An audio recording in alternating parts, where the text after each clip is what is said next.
새로운 어린년 저거 짬밥은 내 반도 안 돼. 황영구 원사는 바닥에 가래침을 퇴뱉으며 이죽거렸다. 희뿌연 담배 연기가 포천의 차가운 공기 중으로 흩어졌다. 그의 목소리에는 거칠 것 없는 오만함이 뚝뚝 묻어났다. 행정반 뒤편 분리수거장 구석은 그와 그의 추종자들이 은밀하게 모이는 아지트였다. 믹스커피 종이컵을 구겨 쥐며 옆에 서 있던 박 중사가 비열하게 웃으며 맞장구 쳤다. 아유, 원사님 말씀이 맞습니다. 육사 출신이라 해봤자 책상 물림 아니겠습니까? 더구나 여자라니요. 이 험한 5군단 예하 연대를 어떻게 감당한답니까? 707이니 뭐니 소문은 무성하던데 그래봤자 계집애죠. 황영구는 누렇게 뜬 니코틴 낀 손가락으로 박중사의 어깨를 툭 쳤다. 707? 웃기지 말라 그래.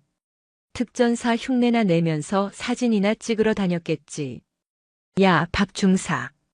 너 내가 이 부대에서 연대장 몇 명 갈아치웠는지 기억하냐? 손가락으로 다 못 꼽지 않습니까? 원사님은 이 연대에 살아있는 역사십니다. 그래, 역사지. 이 부대 살림살이, 병력 관리, 간부들 비위 맞추는 거. 내 손 안 거치면 숟가락 하나 제대로 못 놓는 게 여기야. 이번에 오는 민서영인지 뭔지 하는 대령도 똑같아. 처음에야 군기 잡겠답시고 눈에 힘주고 다니겠지만 한 달이면 내 앞에서 꼬리 내리게 되어 있어. 우리가 작업해둔 장부만 안 들키면 돼. 알았어? 황영구의 눈빛이 번들거렸다. 그는 자신의 배를 두드리며 흡족한 표정을 지었다. 병사들에게 돌아가야 할 부식비와 피복비를 야금야금 빼돌려 챙긴 돈으로 그는 인근 이동갈비 식당에서 회식을 즐기고 주말이면 유흥을 즐겼다. 그에게 군대는 국가를 지키는 곳이 아니라 자신의 배를 불리는 황금 어장이었다. 그때였다. 연병장 쪽에서 요란한 호각 소리와 함께 병사들의 함성이 들려왔다. 단결. 연대장님 입장하십니다. 황영구는 피우던 담배를 바닥에 던져 군홧발로 지시겼다. 오냐 오셨다 이거지. 어디 낯짝이나 한번 보자. 그는 건들거리는 걸음걸이로 행정반을 돌아 연병장 사열대로 향했다. 포천 이동면의 매서운 칼바람이 국망봉 자락을 타고 내려와 연병장의 흙먼지를 일으켰다. 수백 명의 장병이 도열한 가운데 검은색 지휘관 차량이 사열대 앞에 멈춰 섰다. 문이 열리고 군화가 먼저 땅에 닿았다. 먼저 내린 것은 흙먼지 하나 묻지 않은 광이 번쩍이는 전투화였다. 이어서 날렵한 체구의 여군 장교가 차에서 내렸다. 정복이 아닌 전투복 차림이었다. 베레모 아래로 드러난 눈매는 차가웠고 입술은 굳게 다물려 있었다. 어깨에 박힌 대령 계급장이 햇빛을 받아 서늘하게 빛났다. 민서영 대령. 육군 최연소 여성 연대장이자 전설적인 707 특수임무단 출신. 그녀가 단상 위로 올라가자 연대 전체의 정적이 감돌았다. 보통의 지휘관들이라면 취임사를 낭독하며 목청을 높였을 타이밍이었다. 하지만 그녀는 마이크를 잡지 않았다. 대신 날카로운 눈으로 연병장의 도열한 병사들의 눈을 하나하나 맞추듯 천천히 훑어보았다. 그 침묵의 시간이 길어질수록 연병장의 공기는 무겁게 가라앉았다. 단상 아래 주임원사 자리에 서 있던 황영구는 속으로 코웃음을 쳤다. 기선 제압이라도 하겠다는 건가? 꼴값 싸고 있네. 그때 민서영이 마이크를 잡았다. 본관은 오늘부로 제5군단 예하 2연대의 지휘를 맡게 된 민서영 대령이다. 목소리는 크지 않았지만 스피커를 타고 흐르는 음성에는 기이한 힘이 실려 있었다. 불필요한 고저 장단 없이 건조하고 명확한 딕션이었다. 이곳 포천은 춥다. 그리고 거칠다. 하지만 본관이 알기로 가장 추운 곳은 날씨가 아니라 병사들의 마음이 얼어붙은 곳이다. 민서영의 시선이 잠시 황영구가 서 있는 부사관 대열 쪽에 머물렀다. 찰나의 순간이었지만 황영구는 등골이 서늘해지는 기분을 느꼈다. 착각인가? 아니, 저 여자는 분명 나를 봤다.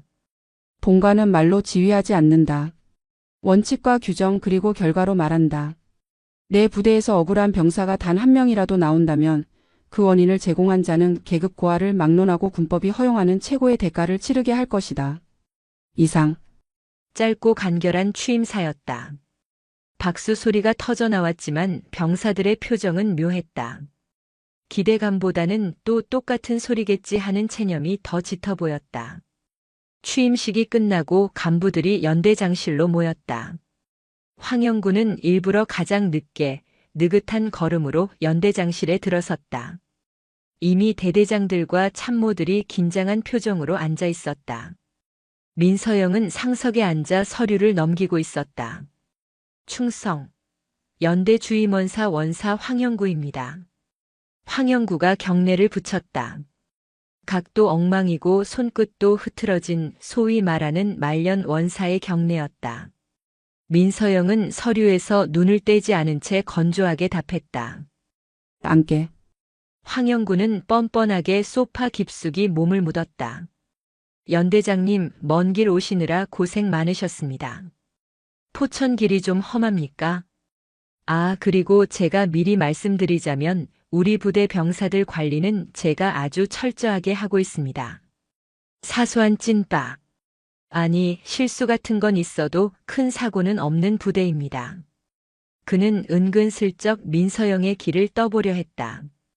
자신이 이 부대의 실세임을 과시하려는 의도였다.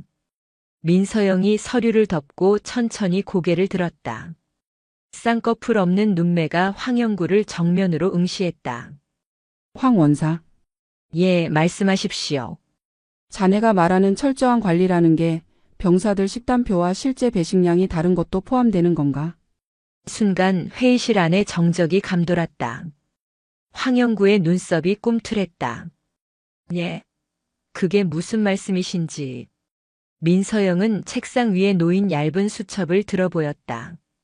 취임식 직전 그녀가 식당을 지나치며 아주 잠깐 메모했던 내용이었다. 오늘 점심 메뉴. 소불고기 볶음이라고 적혀 있더군. 정량대로라면 1인당 150g이 배식되어야 해.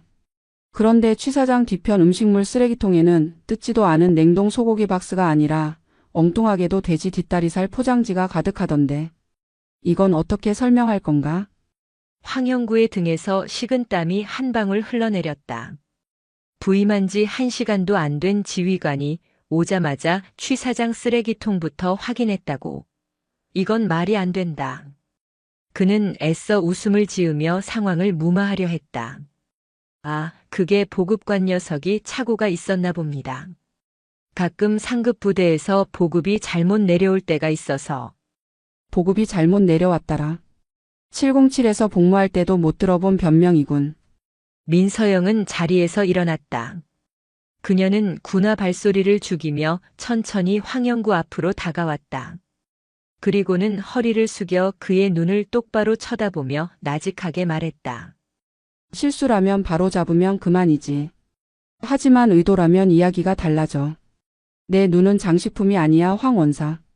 그리고 난 한 번 문 건 절대 놓지 않아. 그녀의 눈빛에는 살기가 어려 있었다. 그것은 단순히 계급 높은 장교의 권위가 아니었다. 전장에서 생사를 넘나든 자만이 가질 수 있는 진짜 짐승의 냄새였다. 황영구는 압도적인 기운에 눌려 아무 대꾸도 하지 못하고 마른 침만 삼켰다. 모두 나가봐. 업무 파악부터 다시 시작할 테니. 간부들이 도망치듯 연대장실을 빠져나갔다. 황영구 역시 쫓기듯 밖으로 나왔다. 복도로 나오자마자 찬 바람이 얼굴을 때렸지만 얼굴은 화끈거렸다. 모멸감과 두려움이 동시에 밀려왔다. 에이, 독사 같은 년이. 황영구는 이를 갈았다. 감히 나를 건드려? 어디 두고 보자. 누가 이 부대의 주인인지 확실하게 보여주지. 그는 주머니에서 휴대전화를 꺼내 어디론가 전화를 걸었다. 김 사장. 나야. 이번에 들어오는 부식 납품건 말인데. 좀 더 확실하게 땡겨야겠어. 아니, 새로운 연대장이 눈치가 보통이 아니야. 아예 장부를 새로 짜야겠다고. 그래, 오늘 저녁에 거기서 봐. 전화를 끄는 황영구는 연대장실 문을 흘겨보며 비릿한 미소를 지었다. 한편 텅 빈 집무실.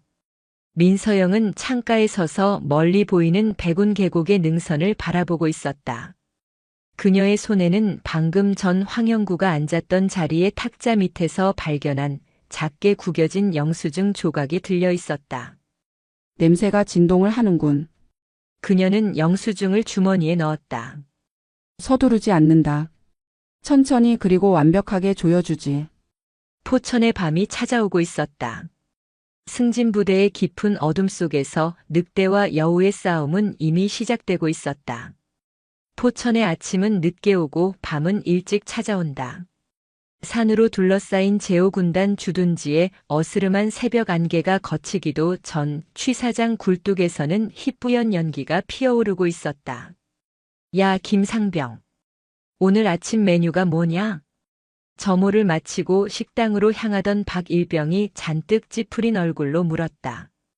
옆에서 걷던 김상병은 깊은 한숨을 내쉬며 식단표를 흘깃 보지도 않고 대답했다. 식단표상으로는 소고기 미역국에 오징어 젓갈이라는데 기대하지 마라. 알잖아, 우리 부대 소고기는 투명한 거. 아, 진짜 너무하는 거 아닙니까? 지난주 제육볶음도 고기는 없고 양파만 잔뜩 들어있어서 배고파 죽는 줄 알았습니다. 행보관님은 맨날 예산 타령만 하고. 쉿, 목소리 낮춰. 황 원사 귀는 소머즈 귀다. 괜히 찍혀서 휴가 잘리기 싫으면 밥이나 처먹어. 식당에 들어선 병사들의 표정은 하나같이 어두웠다. 배식대 앞에 선 취사병들의 얼굴 또한 곤혹스러워 보였다. 국통에 담긴 것은 이름만 미역국일 뿐 고기는커녕 기름기조차 찾아보기 힘든 맹탕이었다. 건더기라고는 퉁퉁 불어버린 미역 조각 몇 개가 전부였다. 그 시각 행정반 안쪽 깊숙이 자리한 행보관실. 황영구 원사는 전기난로를 발밑에 켜두고 안락 의자에 몸을 파묻고 있었다. 그의 책상 위에는 병사들이 먹는 맹탕 미역국과는 차원이 다른 기름기가 좔좔 흐르는 사제 족발과 컵라면이 놓여 있었다. 밤새 당직 사관과 몰래 시켜 먹고 남은 야식이었다. 꺼. 그는 거칠게 트림을 하며 이쑤시개로 이빨을 쑤셨다. 행정병인 최 병장이 눈치를 보며 결제 서류를 들고 들어왔다. 행보관님, 이번 달 부식비 결산 서류입니다. 연대장님 결제 올라가야 해서. 황영구는 귀찮다는 듯 손을 휘저었다. 거기 놔두고 가. 내가 알아서 검토하고 올릴 테니까. 아, 그리고 최 병장. 예, 말씀하십시오. 너 다음 달에 정기 휴가 있다고 했지? 최 병장의 얼굴에 화색이 돌았다가 순식간에 불안감으로 바뀌었다. 황영구의 저런 말투가 나올 때면 을에 좋지 않은 일이 생기곤 했기 때문이었다. 예, 그렇습니다. 어머니 생신이 껴있어서 꼭 나가야 합니다. 황영구는 족발 뼈다귀를 휴지통에 던져 넣으며 비릿하게 웃었다. 그래, 효자네 효자야. 그런데 어쩌냐. 이번에 대대 전술 훈련 잡힌 거 알지? 인원이 부족해서 말이야. 행정반에 너 빠지면 누가 일하냐? 이번 휴가는 좀 미뤄야겠다. 최 병장의 얼굴이 사색이 되었다. 행보관님, 저번에도 인원 부족하다고 2번이나 밀렸습니다. 이번에는 진짜 안 됩니다. 어머니 수술하시고 처음 맞는 생신이라. 황영구는 의자에서 일어나 느릿느릿 최 병장 앞으로 걸어갔다. 그는 병사의 어깨에 팔을 두르며 목소리를 낮췄다. 야, 최 병장. 군대에서 안 되는 게 어디 있냐? 다 융통성 있게 하는 거지. 내가 인사과장한테 말 잘해서 휴가증 끊어줄 수도 있어. 근데 말이야, 세상에 공짜가 어디 있냐? 우리 부대 운영비가 좀 모자라서 내가 사비로 채워넣고 있는 거 너도 알지? 그것은 명백한 거짓말이었다. 운영비는 황영구의 주머니로 들어간 지 오래였다. 하지만 최 병장은 반박할 수 없었다. 이 부대에서 황영구의 말은 곧 법이었다. 얼마나 필요하십니까? 황영구는 손가락 3개를 펴보였다. 30만 원. 우리 부대 발전 기금으로 낸다고 생각해라. 내가 고생하는 거 내가 다 생활기록부에 좋게 써줄게. 어때? 어머니 생신에는 가야지. 최 병장은 입술을 깨물었다. 병장 월급을 모아도 빠듯한 돈이었다. 하지만 선택권이 없었다. 그는 떨리는 목소리로 대답했다. 알겠습니다. 오늘 저녁 점호 전까지 마련해 보겠습니다. 그래, 역시 최 병장은 말이 통해. 나가봐. 최 병장이 힘없이 나가자 황영구는 콧노래를 흥얼거렸다. 책상 서랍을 열자 그 안에는 이중장부가 숨겨져 있었다. 겉표지에는 비품관리대장이라고 적혀 있었지만 그 안에는 병사들에게 갈취한 돈과 빼돌린 부식비 내역이 암호처럼 적혀 있었다. 새로운 연대장? 아무리 날고 기어도 서류 조작까지 잡아낼 순 없지. 내 글씨체는 나만 알아보니까. 황영구는 볼펜을 들어 장부의 숫자를 고쳐 적었다. 병사 1인당 부식비를 300원씩만 줄여도 연대 전체 인원을 합치면 매달 수백만 원이 그의 주머니로 떨어졌다. 그에게 병사들은 국방의 의무를 다하는 젊은이들이 아니라 걸어다니는 지갑이자 현금 인출기였다. 오후 일과 시간. 연대장실. 민서영 대령은 창밖을 내다보고 있었다. 그녀의 시선은 연병장에서 훈련받는 병사들이 아니라 취사장 뒤편의 분리수거장에 고정되어 있었다. 그곳에는 아침부터 오고 가는 트럭들이 있었다. 부식 납품 트럭이었다. 이상하군. 그녀는 혼잣말로 중얼거렸다. 규정상 부식 차량은 새벽 6시 이전에 검수를 마치고 나가야 해. 그런데 지금 시각은 오후 2시야. 저 트럭은 왜 이제야 들어오는 거지? 민서영은 인터폰을 눌렀다. 당번병. 지금 즉시 정복이 아닌 활동복으로 한복하고 대기해. 조용히 움직인다. 잠시 후 민서영은 계급장이 없는 회색 활동복 차림으로 관사를 나섰다. 모자를 깊게 눌러써서 얼핏 보면 간부인지 병사인지 구분하기 어려웠다. 그녀는 그림자처럼 조용히 취사장 뒤편으로 접근했다. 취사장 뒷문은 반쯤 열려 있었다. 안에서는 황영구의 걸걸한 목소리가 들려왔다. 아, 김 사장님. 이번 고기는 때깔이 좀 별로네. 이거 등급 속인 거 아니야? 에이, 원사님도 참. 군인들 먹일 건데 뭐 그리 까다롭게 구십니까? 대신 제가 저번에 말씀하신 양주 트럭 조수석에 넣어놨습니다. 발렌타인 30년 산으로요. 크크, 역시 김 사장은 센스가 있어. 알았어. 검수 도장은 내가 찍을 테니까 대충 내리고 가. 애들한테는 조리할 때 양념 많이 넣어서 냄새 잡으라고 하면 되니까. 납품업자 김 사장과 황영구는 킬킬거리며 짐을 내리고 있었다. 박스에는 육군 납품용이라는 스티커가 붙어 있었지만 내용물은 한눈에 봐도 질이 떨어지는 폐급 고기들이었다. 냉동 상태가 엉망이라 핏물이 배어나오고 있었고 심지어 유통기한 날짜가 교묘하게 스티커로 덧붙여져 있었다. 민서영은 스마트폰을 꺼내 그 장면을 소리 없이 영상으로 담았다. 707 시절 적의 진지에 침투해 첩보를 수집하던 솜씨 그대로였다. 그녀의 손은 미동조차 하지 않았다. 화면 속에는 황영구가 뒷돈 봉투를 주머니에 쑤셔 넣는 장면까지 고스란히 찍혔다. 빙고. 하지만 그녀는 바로 현장을 덮치지 않았다. 아직은 때가 아니었다. 뱀을 잡으려면 꼬리가 아니라 머리를 쳐야 했다. 그리고 그 머리를 치기 위해서는 뱀이 더 이상 빠져나갈 구멍이 없도록 완벽한 덫을 놓아야 했다. 민서영은 조용히 몸을 돌려 취사장을 빠져나왔다. 그때 구석에서 쪼그려 앉아 울고 있는 병사를 발견했다. 아침에 황영구에게 협박당했던 최 병장이었다. 그는 휴대전화를 붙들고 누군가에게 사정하고 있었다.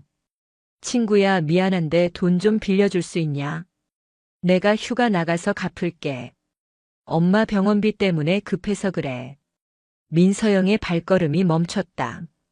그녀의 눈매가 매섭게 변했다. 단순히 국고를 횡령하는 것을 넘어 병사들의 절박함을 이용해 고혈을 빤다는 것은 군인으로서가 아니라 인간으로서 용서받지 못할 짓이었다. 그녀는 인기척을 죽이고 최 병장 뒤로 다가갔다. 그리고 나직하게 불렀다. 용건만 간단히 묻겠다. 누구에게 상납해야 하는 돈이지? 최 병장은 소스라치게 놀라 뒤를 돌아보았다. 모자를 쓴 낯선 여자가 서 있었다. 누구십니까? 외부인은 들어오시면 안 됩니다. 민서영은 천천히 모자를 벗었다. 차가운 겨울바람에 그녀의 짧은 머리카락이 흩날렸다. 연대장이다. 최 병장의 눈이 휘둥그레졌다.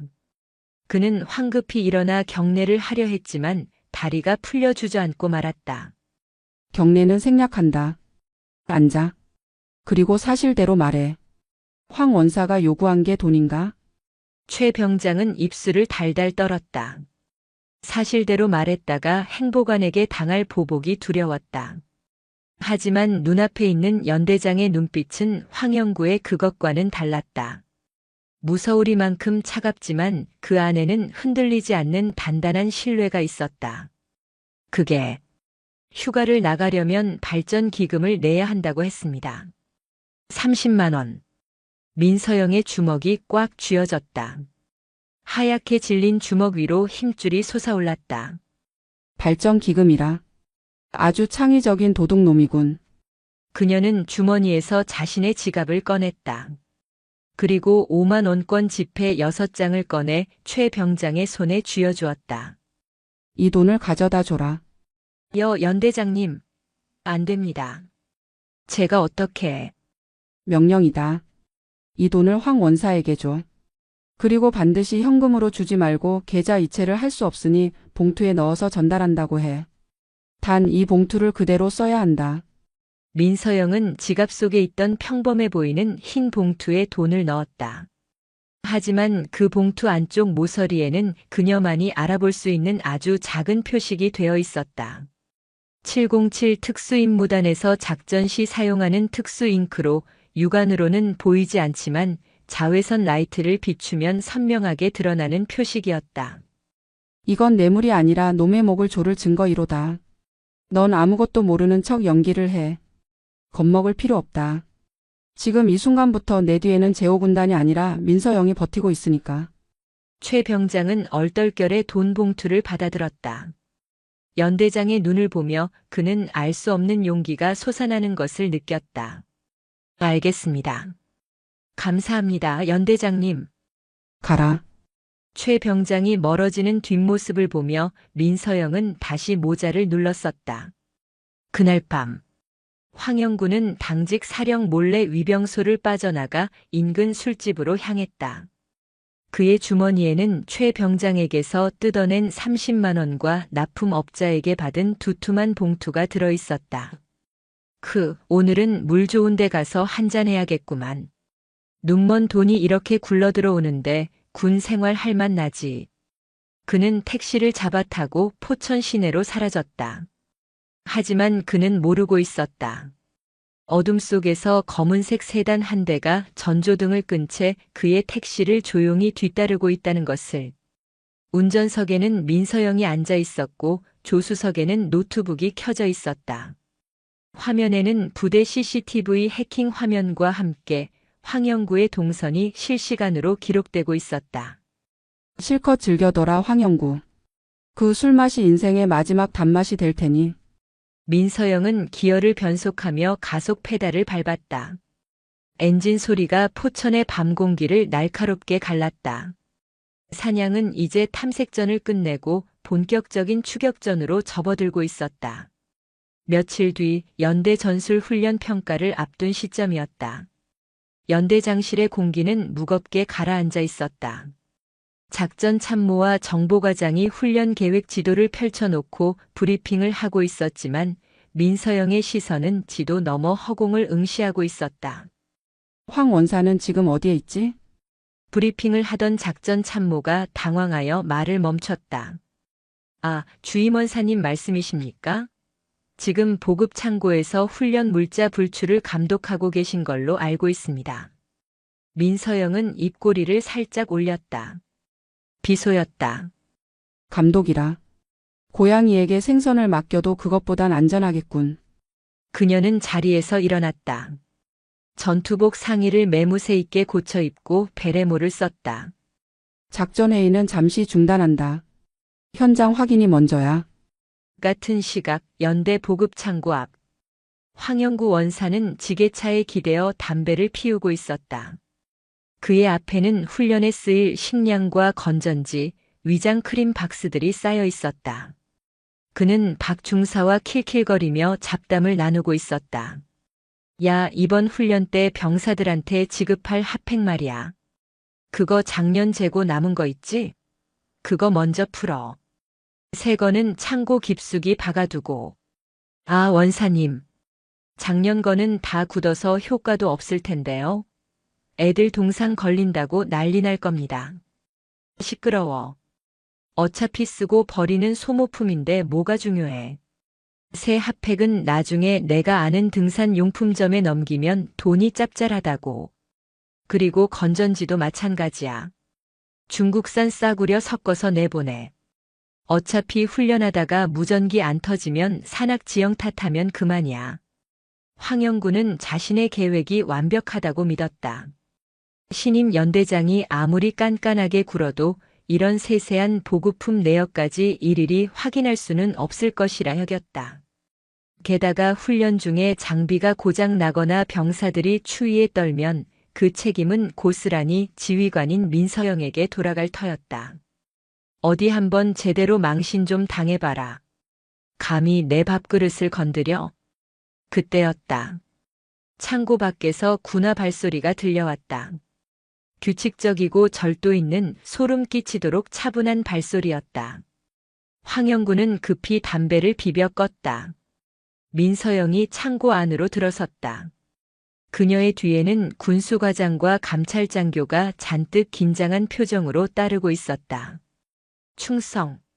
연대장님, 여긴 먼지가 많습니다. 굳이 여기까지 안 오셔도. 황영구가 능청스럽게 웃으며 앞을 막아섰다. 하지만 민서영은 그를 투명 인간 취급하며 지나쳤다. 그녀는 쌓여있는 핫팩 박스 중 하나를 무작위로 집어들었다. 개봉해. 군수과장이 황급히 커터칼로 박스를 뜯었다. 민서영은 핫팩 하나를 꺼내 손으로 쥐어보았다. 돌처럼 딱딱하게 굳어 있었다. 제조일자를 확인하니 이미 2년이 지난 폐기 대상 물품이었다. 황 원사. 민서영의 목소리가 낮게 깔렸다. 예, 연대장님. 아, 그게 창고 정리가 좀 덜 돼서 옛날 물건이 섞여 들어간 모양입니다. 제가 바로 시정하겠습니다. 황영구는 등 뒤로 식은땀을 흘리면서도 뻔뻔하게 둘러댔다. 섞여 들어갔다. 이 박스들 전부가 폐기 대상인 것 같은데 자네 눈에는 이게 정상적인 보급품으로 보이나?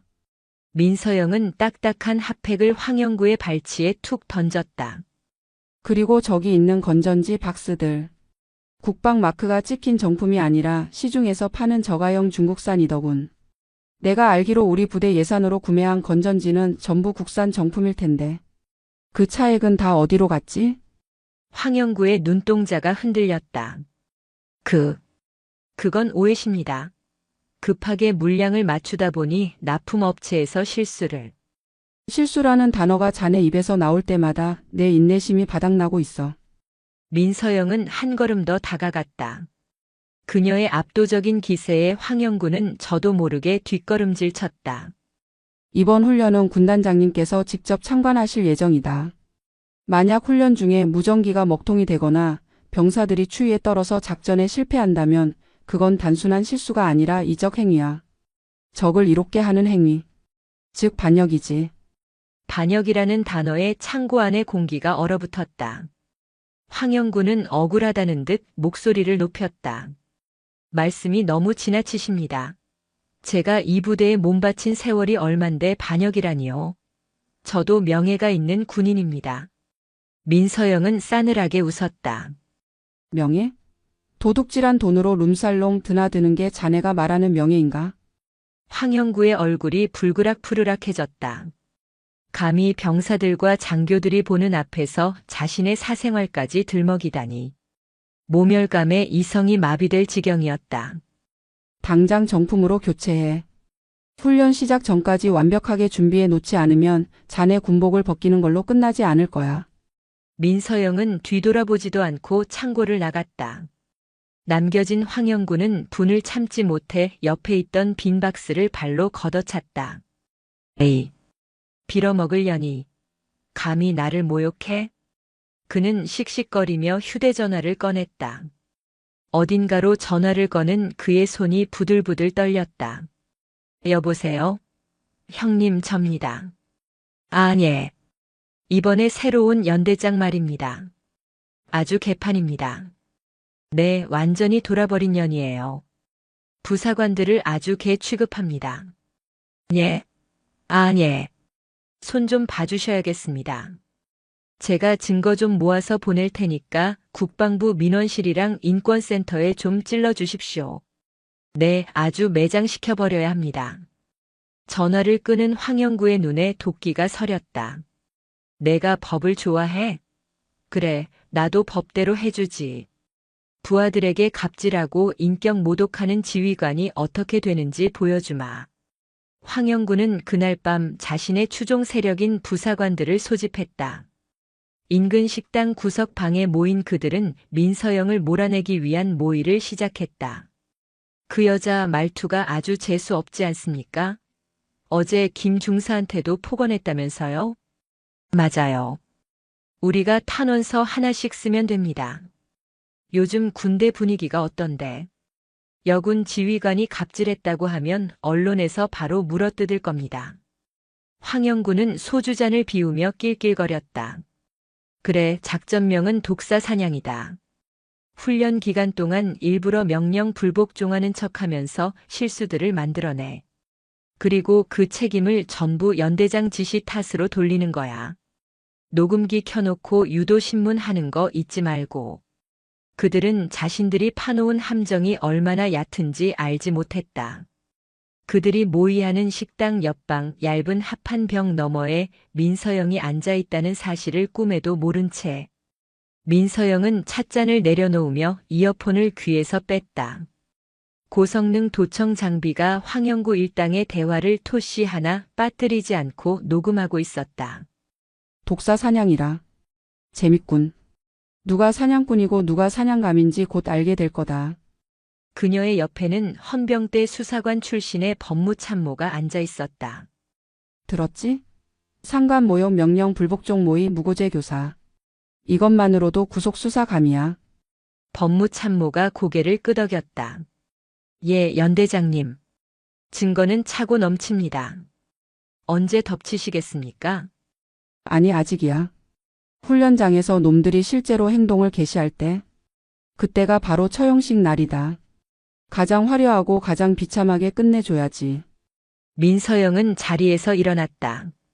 포천의 밤바람이 그녀의 옷깃을 스쳤지만 그녀의 눈빛은 그보다 더 차갑게 빛나고 있었다. 대망의 연대 전술 훈련 당일. 포천의 산악지대에는 전운이 감돌았다. 707 출신답게 민서영은 야전 지휘소 텐트가 아닌 최전방 감시 초소에 자리를 잡았다. 그녀는 망원경으로 부대의 이동 상황을 실시간으로 체크하고 있었다. 3대대 현재 위치 보고하라. 1중대 공격 개시선 통과했나? 무전기 너머로 다급한 목소리가 들려왔다. 여기는 3대 대장. 현재 1중대 차량 2대가 퍼졌습니다.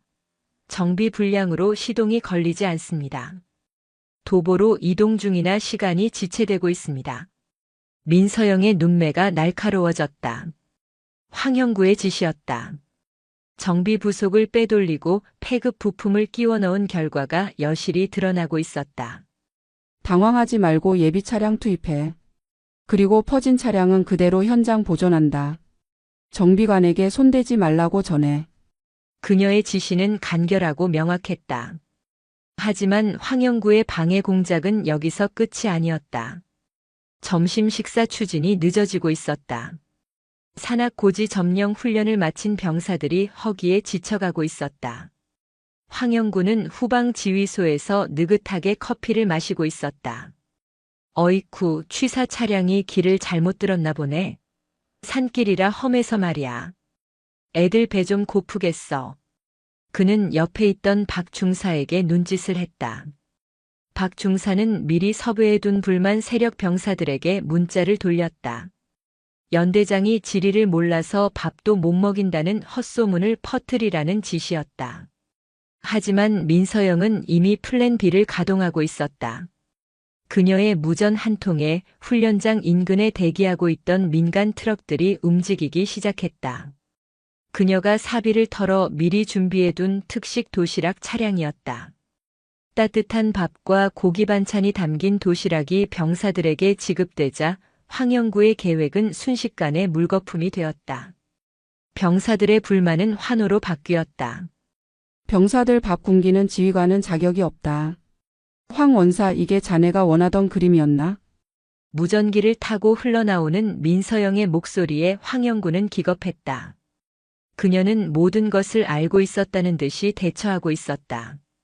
훈련 마지막 날 사후 강평 시간. 연병장에는 흑투성이가 된 전 병력과 간부들이 모여 있었다. 민서영은 단상에 올라 마이크를 잡았다. 그녀의 옆에는 헌병대 차량 2대가 대기하고 있었지만 황영구는 그것이 단순한 훈련 지원 차량이라고 생각했다. 이번 훈련에서 우리는 많은 것을 확인했다. 병사들의 투지는 훌륭했다. 하지만 우리의 발목을 잡은 것은 적군이 아니라 우리 내부의 적이었다. 민서영의 시선이 황영구를 향해 고정되었다. 차량이 고장나고 보급이 지연되고 엉터리 부속품 때문에 장비가 멈췄다. 누군가는 이것을 실수라고 말한다. 하지만 본관은 이것을 범죄라고 부른다. 웅성거림이 퍼져나갔다. 황영구는 불안한 기색을 감추며 헛기침을 했다. 연대장님, 강평 시간에 너무 과격한 말씀을. 황영구 원사. 앞으로 나와. 민서영의 서슬 퍼런 명령에 황영구는 쭈뼛거리며 단상 앞으로 나갔다. 예, 부르셨습니까? 자네 병사 최민호 병장에게 30만 원을 요구했었지? 휴가를 미끼로. 황영구의 얼굴이 하얗게 질렸다. 무슨 말씀을 하시는 겁니까? 저는 그런 적 없습니다. 증거 있으십니까? 이건 모함입니다. 그는 길길이 날뛰며 억울함을 호소했다. 여러분, 들으십시오. 연대장이 죄 없는 부사관을 잡으려고 합니다. 제가 이 부대를 위해 얼마나 헌신했는데. 민서영은 말없이 주머니에서 리모컨을 꺼내 빔 프로젝터를 켰다. 대형 스크린에 영상 하나가 재생되었다. 취사장 뒤편에서 황영구가 업자에게 돈봉투를 받고 썩은 고기를 납품받는 영상이었다. 화질은 선명했고 음성까지 깨끗했다. 에이, 이건. 영상이 끝나자마자 화면이 바뀌었다. 최 병장이 황영구에게 건넸던 돈 봉투 사진, 그리고 그 봉투가 황영구의 개인 금고에서 발견되는 장면이 이어졌다. 헌병 수사관들이 자외선 라이트를 비추자 봉투 모서리에 민서영이 표시해둔 특수 표식이 형광색으로 빛나고 있었다. 자네 금고에서 압수한 봉투다. 내가 최 병장에게 준 바로 그 돈이지. 그리고 여기 자네가 부하들과 모의해서 나를 무고하려 했던 녹음 파일도 있어. 틀어줄까? 황영구는 다리에 힘이 풀려 그 자리에 주저앉았다. 완벽한 체크메이트였다. 빠져나갈 구멍은 어디에도 없었다. 자네는 군인의 명예를 더럽혔고 신성한 국방의 의무를 수행하는 병사들의 피를 빨아먹었다. 군법 제 몇 조를 읊을 필요도 없어. 자네가 갈 곳은 영창이 아니라 육군 교도소다. 민서영이 손짓하자 대기하고 있던 헌병들이 달려들었다. 이거나. 내가 누군지 알아? 나 오군단장님이랑도 아는 사이야. 이거나. 황영구는 발악했지만 건장한 헌병들에게 제압당의 수갑이 채워졌다. 그의 손목에 차가운 금속이 닿는 순간 그는 자신의 30년 군 생활이 비참하게 끝났음을 직감했다. 끌려가는 황영구의 뒤통수에 대고 민서영이 마지막 확인 사살을 날렸다. 아, 그리고 자네가 오군 단장님과 아는 사이라니 다행이군. 군 단장님께서 자네 재판에 직접 참관하시겠다고 하셨으니까. 거기서 안부 인사나 전하게. 연병장에는 잠시 정적이 흘렀다. 그 누구도 감히 숨소리를 내지 못했다. 절대 권력자처럼 군림하던 행보관이 하루아침에 죄수가 되어 끌려가는 모습은 충격 그 자체였다. 하지만 그 정적을 깬 것은 병사들이었다. 와! 누군가 시작한 함성은 순식간에 연병장 전체로 퍼져나갔다. 그것은 단순한 소리가 아니었다. 그동안 쌓였던 서름과 억울함이 터져나오는 해방의 외침이었다. 최 병장은 눈물을 글썽이며 민서영을 바라보았다. 민서영은 환호하는 병사들을 향해 옅은 미소를 지어 보였다. 아주 잠깐이었지만 그 미소는 포천의 겨울 추위를 녹일 만큼 따뜻했다. 그녀는 다시 표정을 굳히고 마이크를 잡았다. 소란 피우지 마라. 훈련은 아직 끝나지 않았다. 전 병력 부대 복귀 준비. 단결. 어느 때보다 우렁찬 경내 구호가 포천의 하늘을 찔렀다. 민서영은 단상에서 내려와 흙먼지가 날리는 연병장을 가로질러 걸어갔다. 그녀의 등 뒤로 부패의 사슬이 끊어진 부대에 새로운 바람이 불어오고 있었다. 황영구 원사가 헌병대에 끌려간 다음 날 연대 본부는 폭풍 전야와도 같은 고요함에 휩싸였다. 행정보급 관실의 주인 잃은 책상은 텅 비어 있었지만 그가 남긴 악취는 여전히 부대 곳곳에 배어 있었다. 새벽 3시. 모두가 잠든 시각. 행정반의 문이 소리 없이 열렸다. 복도의 비상구 불빛만이 희미하게 비추는 어둠 속으로 누군가 들어왔다. 박중사였다. 황영구의 오른팔 노릇을 하며 콩고물을 받아먹던 그는 황 원사의 구속 소식에 뜬 눈으로 밤을 지새웠다. 장부. 이중 장부가 하나 더 있어. 그것만 없애면 돼. 황영구는 치밀한 인간이었다. 민서영에게 들킨 장부 외에도 간부들의 비리를 약점 잡아 기록해둔 비밀 수첩이 하나 더 존재했다. 박중사는 그것이 자신을 파멸시킬 시한폭탄임을 알고 있었다. 그는 황급히 책상 서랍의 이중 바닥을 뜯어냈다. 찾았다. 검은색 가죽 수첩이 손에 잡혔다. 박중사는 안도의 한숨을 내쉬며 라이터를 꺼냈다. 그 자리에서 태워버릴 심산이었다. 칙. 라이터 불을 켜는 순간 어둠 속에서 서늘한 목소리가 들려왔다. 불장난하기에는 너무 늦은 시간 아닌가, 박중사. 으악. 박중사는 기겁하며 라이터와 수첩을 떨어뜨렸다. 행정반 구석, 어둠에 잠겨있던 소파에서 민서영이 천천히 몸을 일으켰다. 그녀는 불도 켜지 않은 채 그곳에 앉아 있었다. 마치 먹잇감이 제 발로 걸어 들어오길 기다리는 맹수처럼. 연대장님? 아니, 왜 여기에? 황 원사가 가고 나면 겁먹은 쥐새끼들이 증거를 없애러 올 거라 예상했지. 역시 내 예상이 틀리지 않았군. 민서영은 바닥에 떨어진 수첩을 주워들었다. 박중사가 다급히 손을 뻗었지만 민서영의 눈빛에 압도되어 얼어붙고 말았다. 이게 자네들의 목숨줄인가 보지? 그녀는 수첩을 펼쳤다. 달빛에 비친 내용은 가관이었다. 누구에게 얼마를 상납했고 누구와 유흥업소에 갔는지 날짜와 시간까지 상세히 적혀 있었다. 여기에는 박중사뿐만 아니라 이 연대의 썩은 살점들이 줄줄이 엮여 있었다. 연대장님, 한 번만 봐주십시오. 저는 시키는 대로 했을 뿐입니다. 황 원사가 시키지 않으면 인사고과를 엉망으로 주겠다고 협박해서. 박중사는 무릎을 꿇고 빌었다. 비굴한 눈물 콧물을 흘리는 꼴이 가소로웠다. 민서영은 싸늘하게 그를 내려다보았다. 시키는 대로 했다라. 나치 전범들도 재판장에서 똑같은 변명을 했지. 선택은 자네가 한 거야. 그 더러운 돈으로 술을 마시고 고기를 씹을 때 자네는 병사들의 배고픔을 외면했어. 민서영은 수첩을 자신의 전투복 주머니에 넣었다. 날이 밝는 대로 헌병대에 이첩한다. 자네는 황 원사 옆방을 쓰게 될 거야. 가서 못다 한 충성을 바치도록. 당번병 이자를 영창으로 연행해. 대기하고 있던 당직 사관과 병사들이 들이닥쳐 박 중사를 끌고 나갔다. 박 중사의 절규가 복도에 메아리 쳤지만 민서영의 표정은 미동조차 없었다. 다음 날 아침 민서영은 긴급 간부 회의를 소집했다. 회의실의 공기는 무거웠다. 황영구와 박 중사의 연이은 구속으로 간부들은 숨조차 크게 쉬지 못했다. 민서영은 상석에 앉아 간부들을 하나하나 둘러보았다. 황 원사 사건은 개인의 일탈이 아니다. 이를 묵인하고 방조한 혹은 동조한 모든 이들에게 책임을 묻겠다. 그녀는 책상 위에 두툼한 서류 뭉치를 던졌다. 간부들의 안색이 흑빛이 되었다.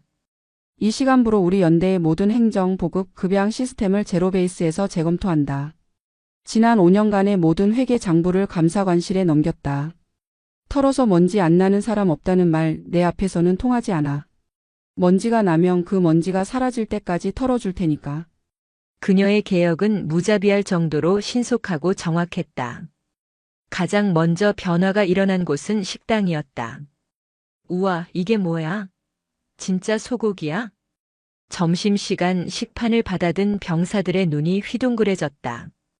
국통 가득 큼직하게 썰린 소고기가 떠다니는 육개장이 배식되었다.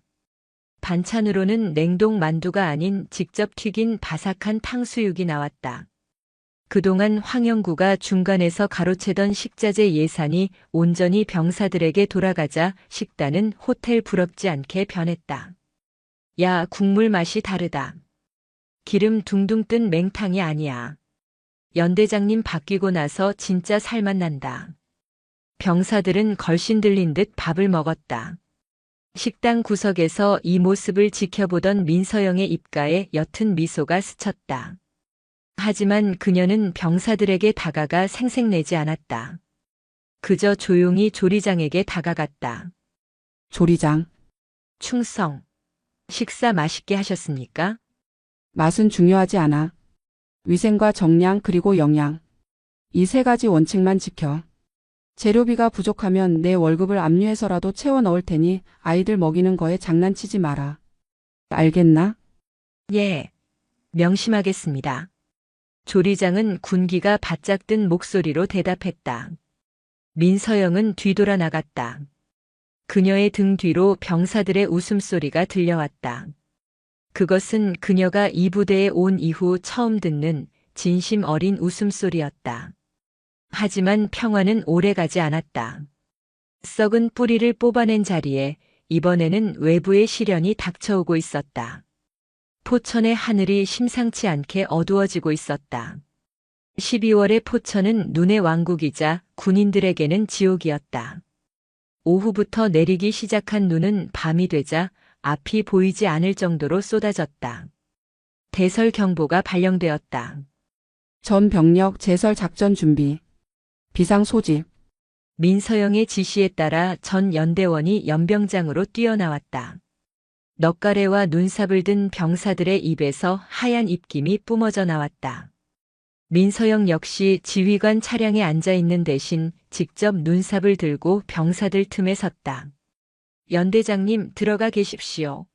저희가 하겠습니다. 대대장이 만류했지만 민서영은 고개를 저었다. 내 부하들이 추위에 떨고 있는데 지휘관이 따뜻한 난로 옆에 있을 수는 없어. 구역 나눠서 신속하게 밀어낸다. 실시. 그녀의 솔선수범에 간부들도 불평 한마디 없이 눈을 치우기 시작했다. 그런데 새벽 2시경 무전기에서 다급한 비명이 터져 나왔다. 여기는 삼중대. 탄약고 뒤편 구막사 붕괴. 반복한다. 구막사 붕괴. 안에 작업 중이던 병력 매몰. 민서영의 눈동자가 흔들렸다.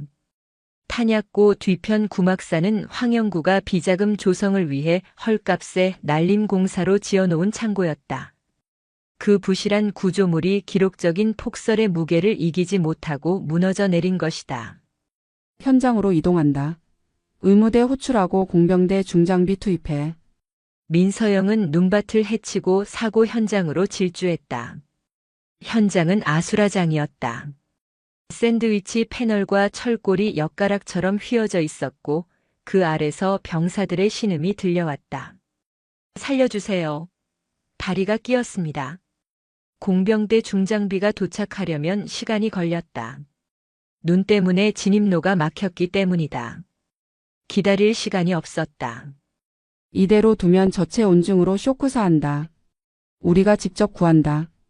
민서영은 입고 있던 야전 상의를 벗어 던졌다. 영하 20도의 혹한이었지만 그녀의 몸에서는 열기가 뿜어져 나왔다. 위험합니다, 연대장님. 추가 붕괴 위험이 있습니다. 작전 참모가 그녀의 팔을 잡았지만 민서영은 그 손을 뿌리쳤다. 내가 707에서 배운 건 사람 죽이는 기술만이 아니야. 사람 살리는 기술도 배웠어.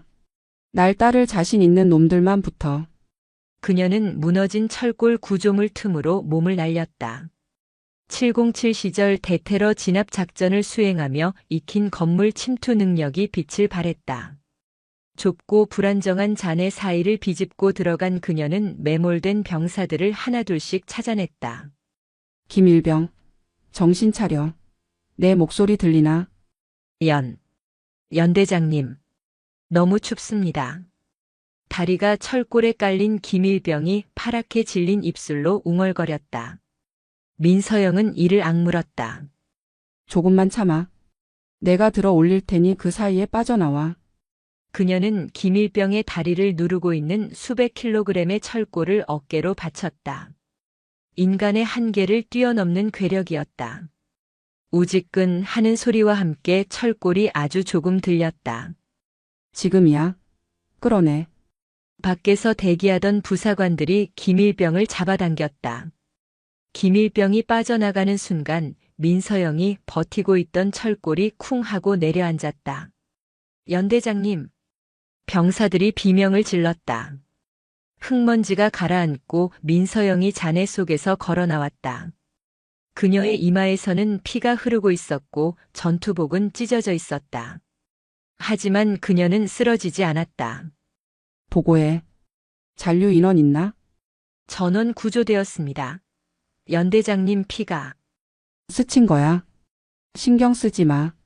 민서영은 피를 닦아내지도 않은 채 들것에 실려가는 김일병에게 다가갔다.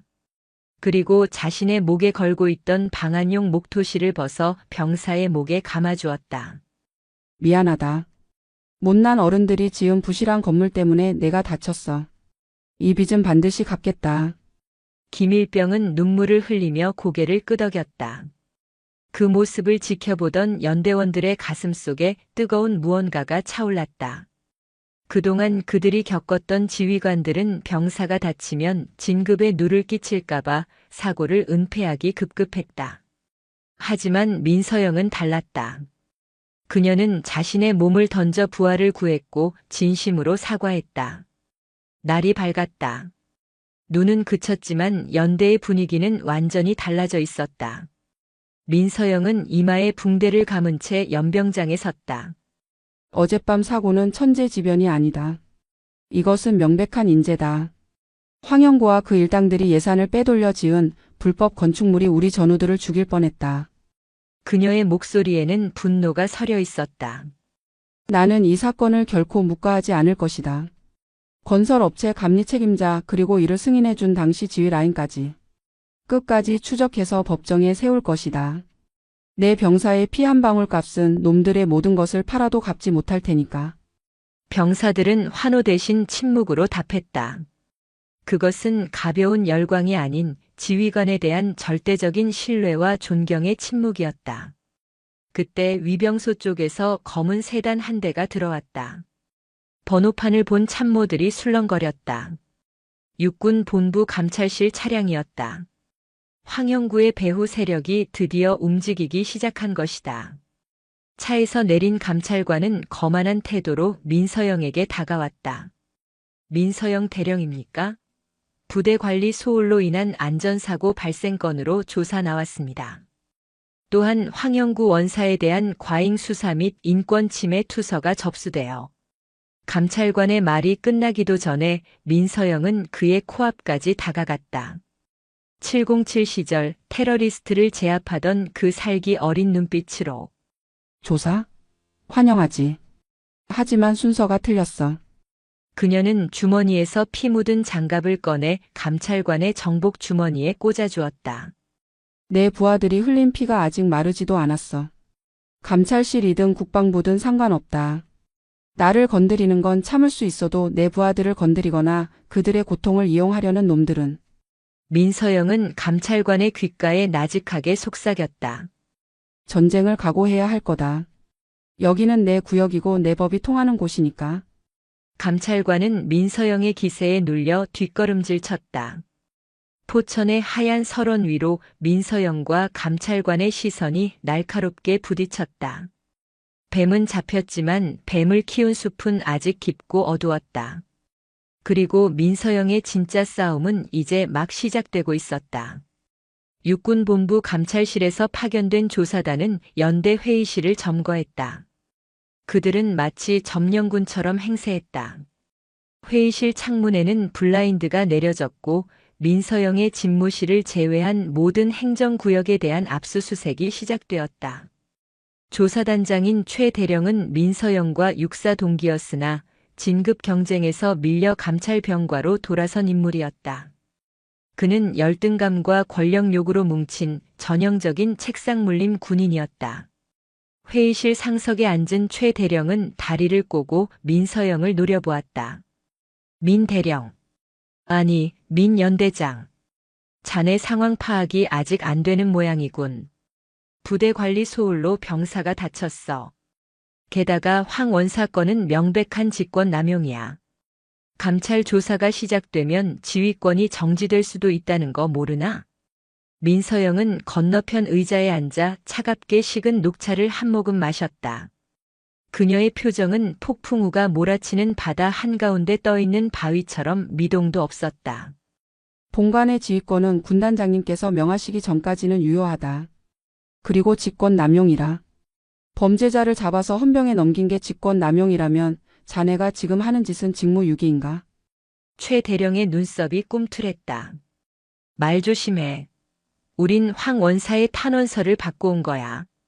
자네가 증거를 조작해서 죄 없는 부사관을 매장시키려 했다는 제보가 들어왔다고.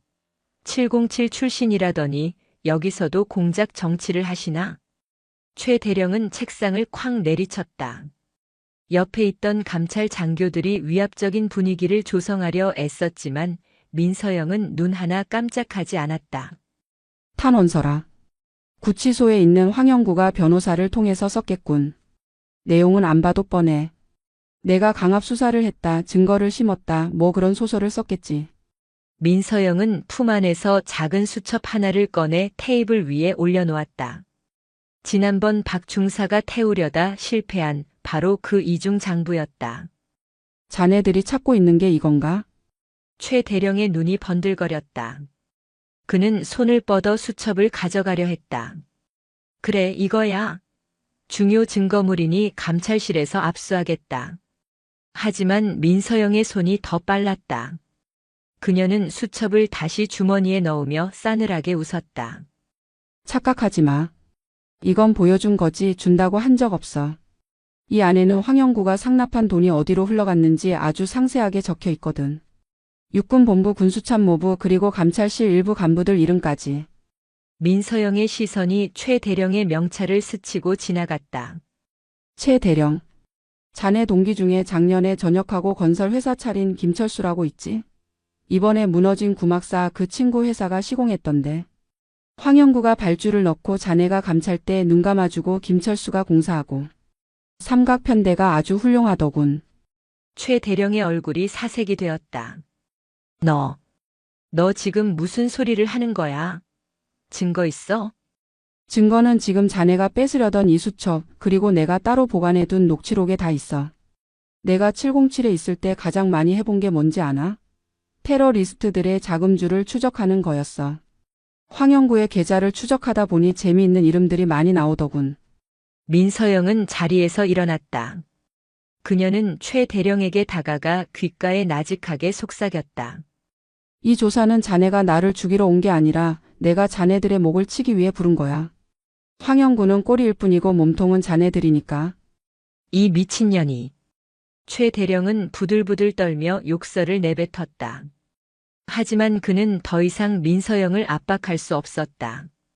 그녀가 쥐고 있는 패가 무엇인지 어디까지 알고 있는지 가늠조차 되지 않았기 때문이다.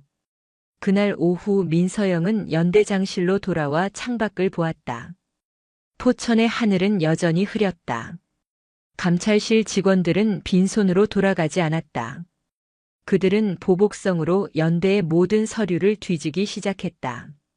아주 사소한 규정 위반이라도 찾아내어 민서영을 옭아매려는 수작이었다. 연대장님 감찰실에서 병사들 면담을 시작했습니다.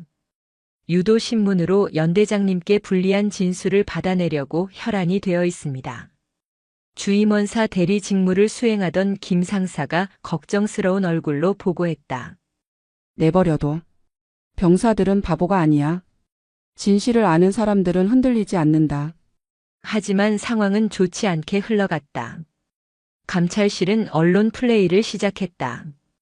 지역 신문 구석에 모 부대 지휘관 무리한 구조 작업으로 병사 위험 초래라는 기사가 실렸다.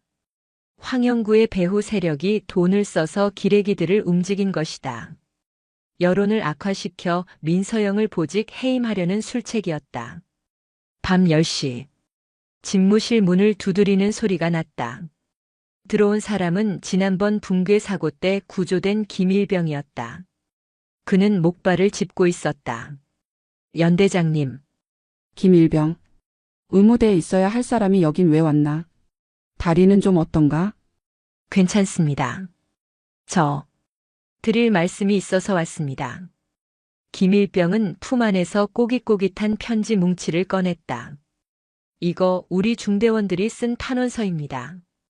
연대장님을 지켜달라고 군단장님께 보내는 편지입니다. 감찰관들이 와서 연대장님이 억지로 시켜서 구조 작업했다고 쓰라고 협박했는데 애들이 다 거절했습니다. 민서영은 편지 뭉치를 받아들었다. 삐뚤빼뚤한 글씨로 쓰인 병사들의 진심이 담겨 있었다.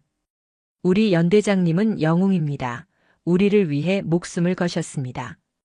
차가운 얼음장 같던 민서영의 눈가가 붉어졌다. 그녀는 707 시절 수많은 작전을 수행했지만 이런 감정은 처음이었다. 고맙다. 정말 고맙다. 저희가 뒤에 있습니다. 연대장님 절대 지시면 안 됩니다.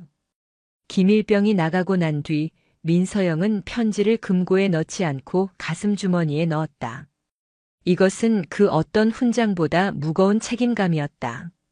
그래, 전쟁이다. 누가 이기나 해보자. 민서영은 전화기를 들었다. 수신자는 제5군단장실 직통 번호였다. 충성. 76연대장 민서영 대령입니다. 군단장님께 긴급 보고 드릴 사안이 있습니다. 아니요, 전화로 드릴 말씀이 아닙니다.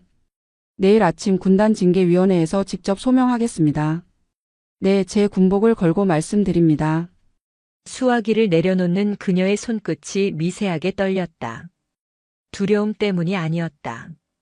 싸움을 앞둔 전사의 흥분 때문이었다.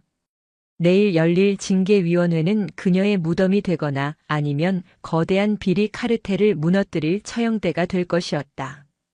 제5군단 사령부 대회의실. 공기는 납처럼 무거웠다. 긴 테이블을 중심으로 양쪽에 장성들과 영관급 장교들이 도열해 있었다. 중앙에는 군단장인 중장이 근엄한 표정으로 앉아 있었고 그 옆으로 법무참모, 인사참모, 그리고 감찰참모가 배석했다. 맞은편 피신문자석에는 민서영 대령이 앉아 있었다. 그녀는 정복을 갖춰 입고 가슴에는 약장 하나 달지 않은 깨끗한 모습이었다. 최 대령이 먼저 포문을 열었다. 그는 빔 프로젝터로 붕괴 사고 현장 사진을 띄웠다. 존경하는 군단장님 그리고 위원 여러분. 민서영 대령은 지휘관으로서의 냉철함을 잃고 감정에 치우쳐 무리한 구조 작업을 감행했습니다. 이로 인해 2차 붕괴 위험을 초래했고 본인 또한 부상을 입어 지휘 공백을 만들었습니다. 이는 명백한 지휘 조치 실패입니다. 그는 교묘하게 말을 돌렸다. 황영구의 비리는 쏙 빼놓고 민서영의 구조 과정만을 문제 삼은 것이다. 또한 황영구 원사에 대한 수사 과정에서 적법한 절차를 거치지 않고 사적인 감찰을 진행하여 부대 단결을 저해했습니다. 이에 본 감찰실은 민서영 대령의 보직 해임을 건의하는 바입니다. 참모들이 웅성거렸다. 군단장은 묵묵히 듣고 있다가 민서영을 바라보았다. 민 대령, 할 말 있는가? 민서영은 자리에서 일어났다. 군단장님, 질문 하나 드려도 되겠습니까?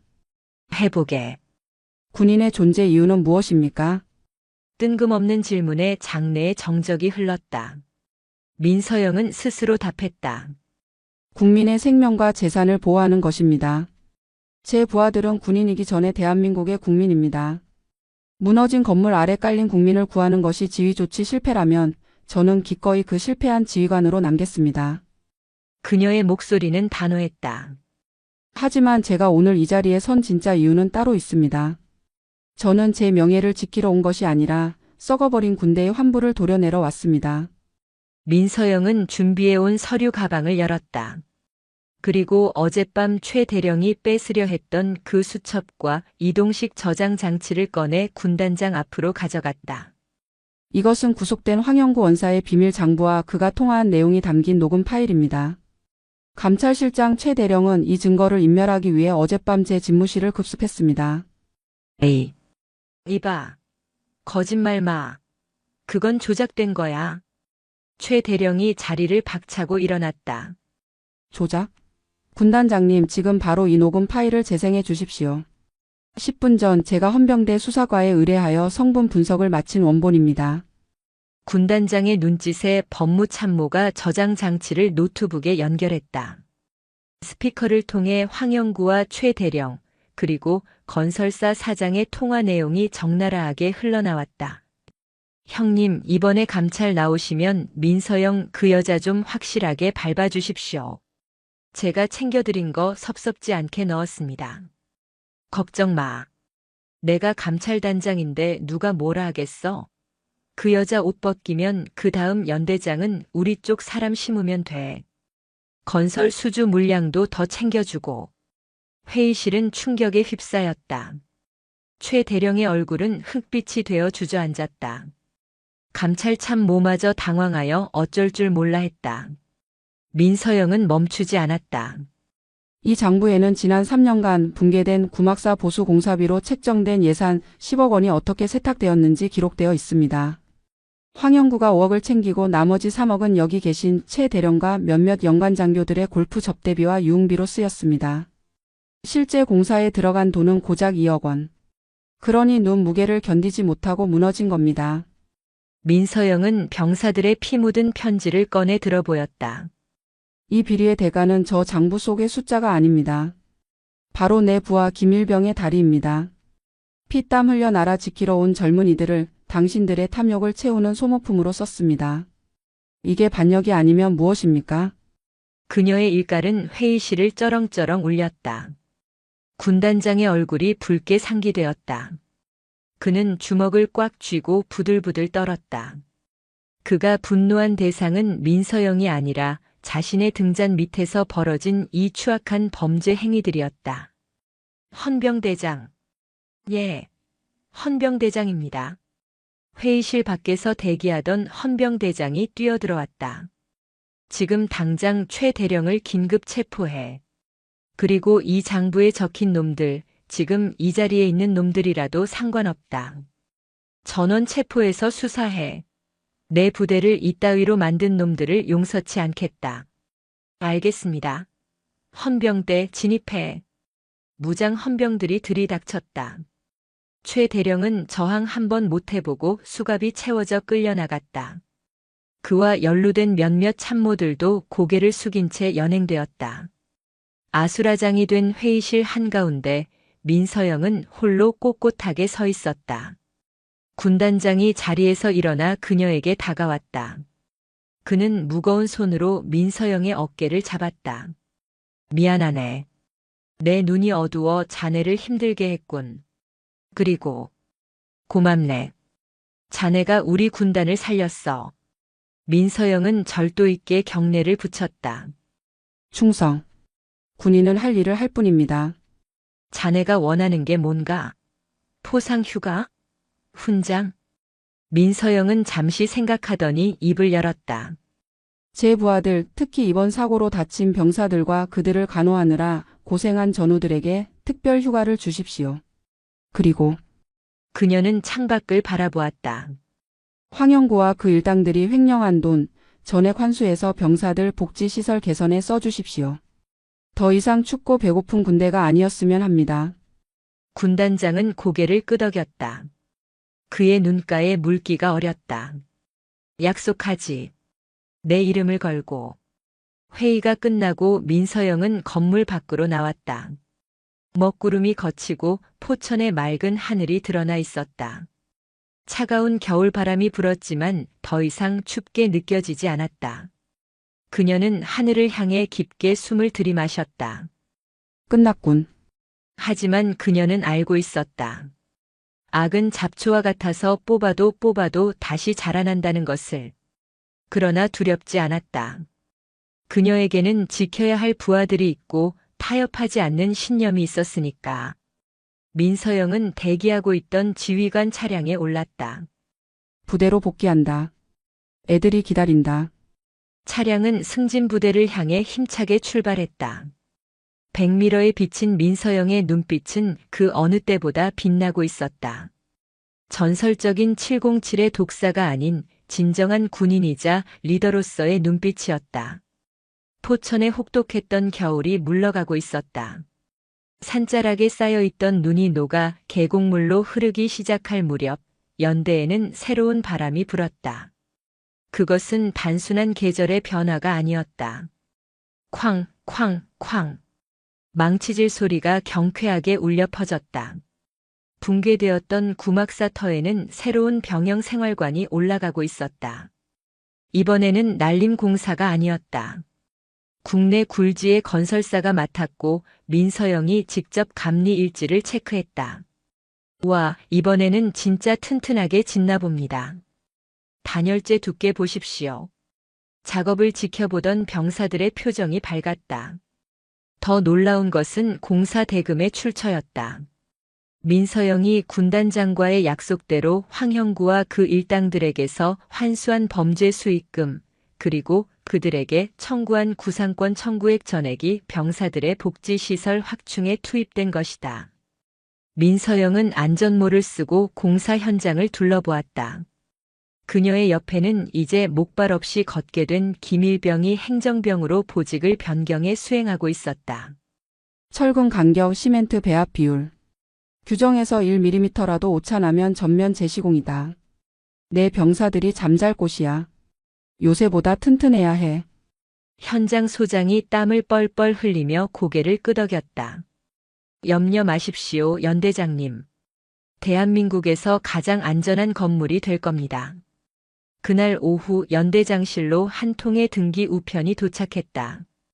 군사법원에서 온 판결문이었다. 민서영은 봉투를 뜯어 내용을 확인했다.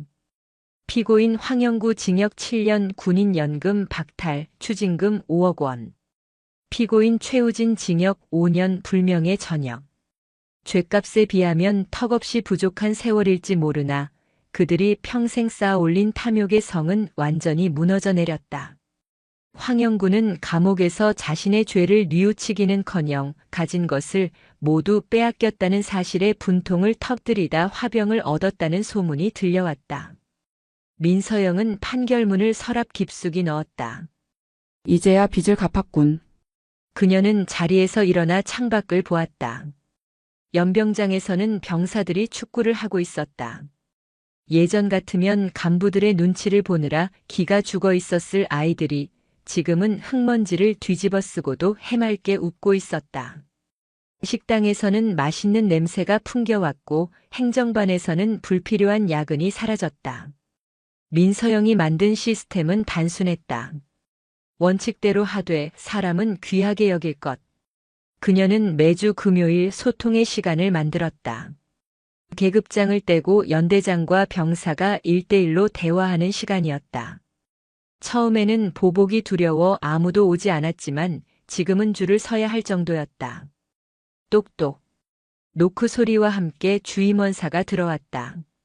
황영구의 후임으로 온 깐깐하지만 청렴하기로 소문난 박원사였다. 연대장님, 병사들이 연대장님께 드릴 선물이 있다고 합니다. 선물? 김영란법 위반이야.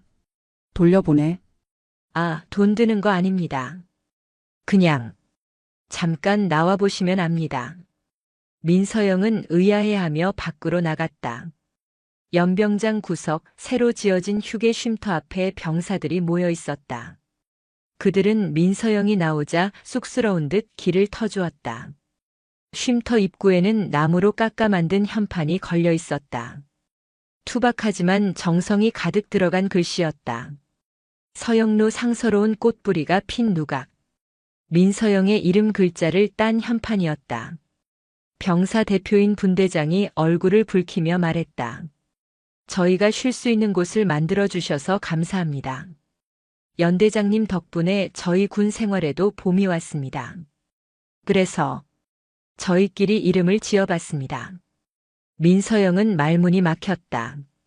707 시절 적의 심장에 총구를 겨누고도 눈 하나 깜짝하지 않던 그녀였다. 하지만 투박한 나무 현판 앞에서는 가슴 깊은 곳에서 뜨거운 것이 울컥 치솟았다.